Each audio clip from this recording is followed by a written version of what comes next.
আসসালামু আলাইকুম শিক্ষার্থীরা, তোমরা কি 10 সেকেন্ডে অথবা 20 সেকেন্ডে এক্স বর্জিত পদ বের করতে পারো? যদি না বের করতে পারো তাহলে আজকের ভিডিওটা তোমাদের জন্য একটু না টেনে সম্পূর্ণ ভিডিওটা আমরা দেখব। ঠিক আছে, এখানে আমি একটি রাশি দিয়েছি 2x² + 1/x³ whole to the পাওয়ার 5। এই রাশিটাকে আমি সাইডে একটু উপস্থাপন করেছি যে ax প্রথম পদ এক্সের পাওয়ারটা আমি রেখেছি জিয়াউর রহমান, এবং পরবর্তী যে এক্স দ্বিতীয় পদের তার পাওয়ারটাকে আমি তারেক রহমান ধরলাম, এবং পুরা রাশির যে পাওয়ার সেটা হচ্ছে আমরা পাওয়ার হিসেবেই লিখলাম। ঠিক আছে, এখন এক্স বর্জিত পদ বের করার জন্য আমি এখানে একটা সূত্র লিখেছি যে আরটা কীভাবে বের করব। জিয়াউর রহমান তার পাওয়ার যেহেতু অনেক বেশি ছিল তাকে আমি উপরে রাখছি, তাহলে জিয়াউর রহমানকে আমি কার সাথে গুণ করব? আমি হচ্ছে পাওয়ার দ্বারা গুণ করব। যেমন এখানে জিয়াউর রহমানের মান কত? 2, আর পাওয়ার কত? 5, তাহলে 2কে গুণ করবো 5 দ্বারা।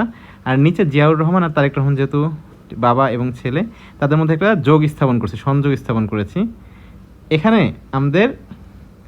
ঠিক আছে, জিয়াউর রহমানের মানটা হচ্ছে, ঠিক আছে, 2 এবং তারেক রহমানের মানটা হচ্ছে 3, তাহলে নিচে কত হবে? 2 + 3। ঠিক আছে, এখন এক্স বর্জিত পদ কততম পদ হবে? সেটা হচ্ছে আর এর যে মানটা পাবো তার সাথে 1 যোগ করব। ঠিক আছে, এখন আমরা একটু নিচে চলে যাব, নিচে যে দেখব এখানে একটা উদাহরণ দিয়েছি, উদাহরণটা দিয়ে খেয়াল করি। এই আগের উদাহরণটা 2x² + 1/x³ whole to the পাওয়ার 5। তাহলে প্রথমে কি লিখেছি? জিয়াউর রহমানের মান, তার মানটা হচ্ছে 2, এটাকে পাওয়ার 5 দ্বারা গুণ করেছি, আর নিচে জিয়াউর রহমানের মান 2 এবং তারেক রহমানের মান 3, তাদেরকে যোগ করেছি। এখন আমরা জানি যে হচ্ছে হলো আমরা যদি উপরে 2 আর 5 যোগ করে 10, 10কে যদি 5 দ্বারা ভাগ করি তাহলে 2 আসবে, তাহলে আর এর মানটা হচ্ছে 2, তাহলে এক্স বর্জিত পদ হবে 2 + 1, 3তম পদ এক্স বর্জিত। এখন কততম পদ এক্স বর্জিত সেটা তো আমরা বের করতে পারলামই।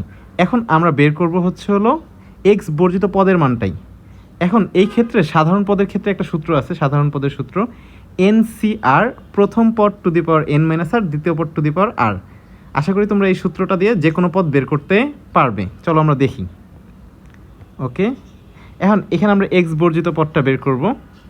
এক্স বর্জিত পদের ক্ষেত্রে এখানে হচ্ছে হলো NCR, প্রথম পদ টু দি পাওয়ার n-r, দ্বিতীয় পদ টু দি পাওয়ার r, এই সূত্রটা প্রয়োগ করব। এখানে n মানে পাওয়ারের মানটা হচ্ছে 5, আর এর মানটা আমরা কত পেয়েছি? 2। প্রথম পদের মানটা হচ্ছে এখানে 2x², সেটা বসালাম, আর দ্বিতীয় পদের মানটা হচ্ছে 1/x³, এবং n এবং আর এর মানটা বসালাম 5 - 2, আর আর এর মানটা পরবর্তীতে বসালাম 2। ঠিক আছে, এভাবে আমরা হচ্ছে হলো যদি মানটা বসাই তাহলে মানটা পেলাম 80। তাহলে এখানে আমরা দেখলাম যে না, এক্স বর্জিত পদটা হচ্ছে 80। চলো আরেকটা নতুন জিনিস তোমাদের শেখাই আরেকটু সহজভাবে। এখন এই ক্ষেত্রে দেখো যে আমাদের এখানে হচ্ছে জিয়াউর রহমান এবং তারেক রহমানের মানটা হচ্ছে পরস্পর সমান। এরকম যদি থাকে তাহলে কততম পদ এক্স বর্জিত, এটা খুব সহজেই বের করতে পারবো। এখানে আর এর মানটা কী করব?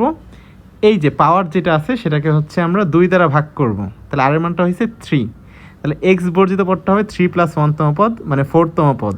ঠিক আছে, তারপরে এখানে আমরা ওই যে এক্স বর্জিত পদ NCR, প্রথম পদ টু দি পাওয়ার n-r, দ্বিতীয় পদ টু দি পাওয়ার r এর সূত্র প্রয়োগ করে আমরা হচ্ছে মানগুলো বসিয়ে এক্স বর্জিত পদটা বের করলাম। চলো আরেকটা জিনিস তোমাদেরকে দেখাই। এখন প্রথম পদ যদি কি হয়? ধ্রুব পদ হয়। ঠিক আছে, যেমন এখানে একটা রাশি রেখেছি 1 + 2x²। এরকম ধ্রুব পদ যদি প্রথম পদ থাকে তাহলে প্রথম পদটাই এক্স বর্জিত। এখানে আর তোমাদের অঙ্ক করতে হবে না, প্রথম পদটা এক্স বর্জিত। এখানে আমি একটা লিখেছি 1 + 2x², এটার মানে হচ্ছে যদি বিস্তার করি তাহলে এরকম আসবে a² + 2ab + b²। এখানে কিন্তু প্রথম পদটাই হচ্ছে এক্স বর্জিত। আশা করি তোমরা হচ্ছে হলো অঙ্কগুলো বুঝতে পেরেছো।